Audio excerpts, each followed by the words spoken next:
ভালো আছো বোন? হ্যাঁ হ্যাঁ ভালো আছি। যা বুড়ি তুই ঘরে গিয়ে একটু শোগা, সারা রাস্তা বমি করতে করতে গিয়েছে। ডাক্তারে কি বললো মা? কি বলবে, যে ডাক্তারের কাছে নিয়ে যাচ্ছে সেই ডাক্তারই বলছে 3 মাসের মধ্যে অপারেশন করতে হবে। এই ডাক্তার অপারেশন করতে কত টাকা লাগবে বললো? ওই একই 2 লাখ টাকা। এত টাকা আমি এখন কোথায় পাবো বলো বোন? খাসের জায়গায় বাস করি, জায়গাটা বিক্রি করতে যে মেয়েটুককে বাঁচাবো সেই সামর্থ্যটুকু নাই।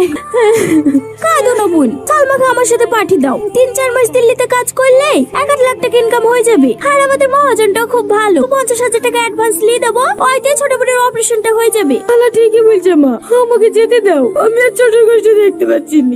কিন্তু বোন, বিদেশ জায়গা, বুড়ি যদি কিছু হয়ে যায়। আরে কিচ্ছু হবে না, আমি আছি না। আমি সালমাকে নিজের মেয়ের মতোই দেখবো। আর ওখানে প্লাস্টিক ফ্যাক্টরিতে কাজ, প্রতিদিন 500 ঘন্টা করে কাজ করলেই হয়ে যাবে। ও, কোনো অসুবিধা হবে না তো? না না, কোনো অসুবিধা হবে না।